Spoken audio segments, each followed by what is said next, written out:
Olá, eu sou Betty Adã, este canal se chama Betty por el Mundo. Para legenda em português, clique em configuração. For subtitles in English, please click on settings. Si vos no viste el capítulo anterior que dice sobre Jerusalén, míralo, porque ahí estoy contando el camino hasta llegar al Mar Muerto. Bueno, voy a seguir contando. Ahí el Mar Muerto, para llegar hasta ahí pasamos primero por Cisjordania. Y parece ser que la ruta pasa en Cisjordania, pero es administrado por Israel. Hay un control de pasaportes, cosas así por el estilo. Seguimos la ruta y vimos Dorcas. Dorcas son sumideros, que son inmensos. Mira la foto. Son sumideros así enormes y hace muy poco tiempo un auto fue tragado y tardaron unos días para sacar el hombre. ¿Vos te imaginas? Y yo había pensado en irme sola. O sea, peligroso porque puedes entrar en eso y no te das cuenta, está a las orillas del río, del mar. Y también hubiera perdido todas las explicaciones, ¿no? El Mar Muerto se llama así porque no hay vida. Sí, hay. Hay algunas bacterias y algas unicelulares, pero el teor de la sal es 6 o 7 veces más fuerte que en cualquier océano. Adentro del Mar Muerto hay calcio, betumen, bromo, potasio, unos elementos, unos minerales para asfalto, para embalsamar también. Y esos materiales vienen por ríos que vienen por el río Jordán y algunas otras fuentes, pero caen ahí, desembocan ahí y se quedan. Es una cuenca totalmente cerrada, no hay por dónde escaparse. Y en esa cuenca, según la Biblia, está sumergida Sodoma y Gomorra. El río está bajando 1 metro y medio por año, porque es alimentado sobre todo por el río Jordán. Y lo que pasa es que hacen desvío del río Jordán, entonces para sacar fertilizante, para irrigación, no sé cuánto. Entonces, ¿qué pasa? No llega agua al Mar Muerto y está bajando. Hay un proyecto arquimillonario para traer agua del Mar Rojo con otros gobiernos de otros países, pero es una cosa, todavía está en el papel, no se sabe cuándo va a llegar. El Mar Muerto, a pesar que con el nombre de mar, pero es un río, es un lago. Tiene 80 kilómetros de largo y en la parte más ancha son 16 kilómetros.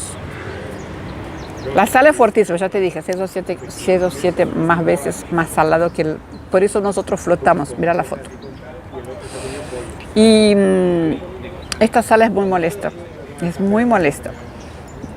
Se aconseja no depilarte antes porque te va a arder mucho, te arde en los lugares menos sospechosos. Es muy pesado. Hay incluso, mira la foto que hay estos caños en donde hay duchas para que te saques enseguida la sal.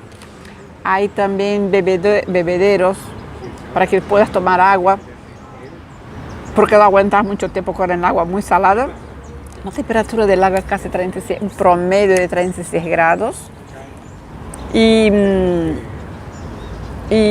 es molesto estar ahí. A mí yo entré con anteojos, igual llevé agua mineral, ¿no? Porque ellos dijeron, para limpiarte, porque se te salpique en el ojo, dicen que puede causar ceguera.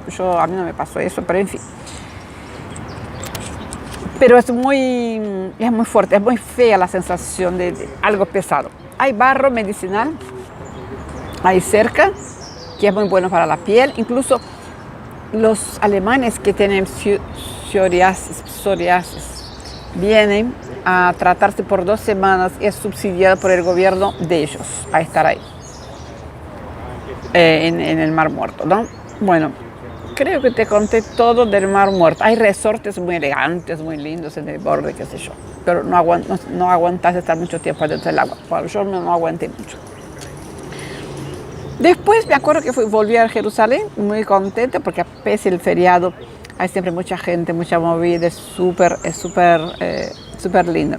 A veces me sentaba con mesas vacías para ver quién me va a sentar al lado mío, qué idioma iba a hablar, qué tema iba a hablar. A veces no, me sentaba en el medio del bochinche para ver qué iba a escuchar, si iba a entender, qué no. Y al final siempre había un intercambio de miradas, de sonrisas, y terminaba hablando con la gente, en general muy jóvenes, personas más jóvenes que yo, porque creo que las personas de mi generación son más no se dan mucho a la sorpresa hablar con cualquier persona, ¿no? Los jóvenes hablan más. En fin, al día siguiente era el Día del Perdón, la ceremonia más importante, la fecha más importante para los judíos. Y fue una suerte que yo estuviera ahí en este momento, porque fue realmente muy lindo, me tocó muy de cerca. Cuando surge la primera estrella, ellos van para la explanada donde está el muro. Y la noche estaba azul, mira la foto, azul, parecía que estaba siendo pintada, como hubiera sido pintada. La estrella, la luna cuarto creciente, luminosa, vibrante, vino para la fiesta. Y está dividido el lado masculino y el lado femenino. Yo me quedé del lado masculino porque hay más vida, más movida. Estábamos todos en un banquito así, había 1 millón de personas arriba de este banquito finito que justo entraba un pie ahí. Y gente que está todos con el teléfono para sacar fotos, para grabar, para filmar, qué sé yo qué. De repente, y otros pidiendo baje para cambiar de lugar, nadie se movía. Yo incluso ayudé a una chica a subir, no sé cómo, porque estábamos así, súper exprimidos todos. Hasta que llegó en un momento, escucho ¡tum! Y alguien que pide socorro, médico, una chica que se tumbó, se cayó. Ahora, mira lo que pasó. Llegó ambulancia no, una camilla con 3 médicos, con oxígeno, toda la parafernalia, eso, sin una sirena, sin una luz, yo no sé cómo. Llegaron corriendo y se fueron volando. ¿Puedes creer eso? En una multitud, es como si fuera Rebellón en Río, en la playa, era eso, de gente. Yo no saqué fotos, lamentablemente, de la gente, yo saqué fotos de la ceremonia, ¿no? Y se fueron rápido, yo no sé cómo, están acostumbrados a ayudar a la gente, a socorrer a la gente así rápidamente, ¿no? Y con discreción, mucha discreción. Bueno, después se terminó, cuando termina, yo te voy a poner un video para que veas cómo era. Ellos agarran un cuerno de carnero, soplan y se abrazan, danzan, qué sé yo.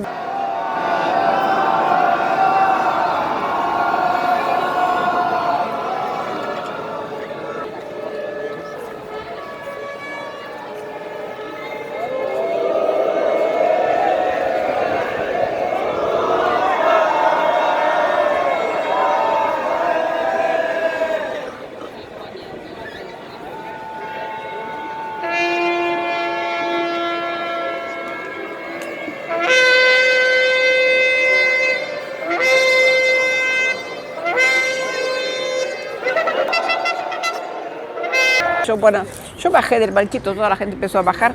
Había una chica a la que yo ayudé a subir, que me abrazó, me besó, era una francesa, una canadiense. Y había otra gente que vino con nosotras, también nos abrazó.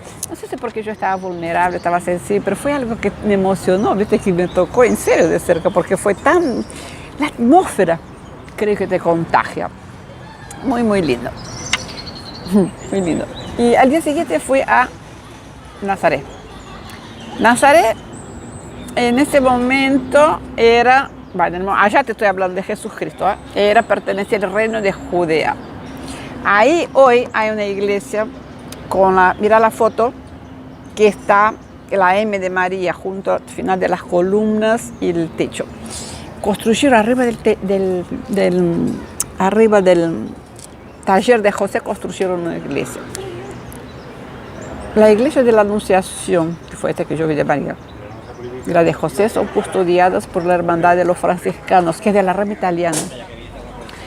La rama de los benedictinos pertenecen a la rama alemana y tienen las cruces diferentes. ¿Puedes creer que recién ahí me di cuenta que las cruces son diferentes? No te voy a explicar ahora porque no se alarga mucho, pero es muy interesante eso. En la iglesia de la Virgen María estaban pinturas de la Virgen de Guadalupe de México, había una de Japón, había una Virgen Negra de Etiopía y no sé cuántas otras, muchas había. Es muy interesante. Y el guía nos contó toda la historia de Jesús con los verbos en el presente. Entonces parecía que él estaba ahí. Viste que, yo no sé si te voy a poder contar así, pero fue muy interesante porque Empezó contando que en esta época Judea estaba hirviendo. Judea estaba sobre la oposición de los romanos. Jesús caminaba y decía que él era el rey de los judíos. Había 5.000 hombres que lo seguían, que lo escuchaban. Él se sentaba así como en la sinagoga, era así, y la gente en círculo. Entonces, para discutir, para debatir, interpretaban los temas, todos así. Hoy día, en la sinagoga ya no es más así en círculo, porque por influencia del cristianismo está uno detrás del otro, pero no era así. Bueno, y él se decía el rey de los judíos, y toda la gente atrás de él, los romanos ya con eso, no te imaginas. Y que te digo que decir una cosa, iban a borrar Jerusalén y los fariseos compraron Jerusalén. Para todo eso hubo un terremoto. Te cuento que Galilea está en una placa tectónica. Y Galilea hoy día es un lugar muy fértil. Tiene chocolate, tiene bananas, muchas bananas, tiene aceitunas, creo que tiene mangos, no me acuerdo, pero creo que mangos. Y tiene aceitunas, oliveras. Vos sabés que antes usaban hacían aceite de las aceitunas, ¿sabes para qué? Para encender las lamparinas, no para aceite comestible. Después vino la historia de los aceites comestibles, ¿no?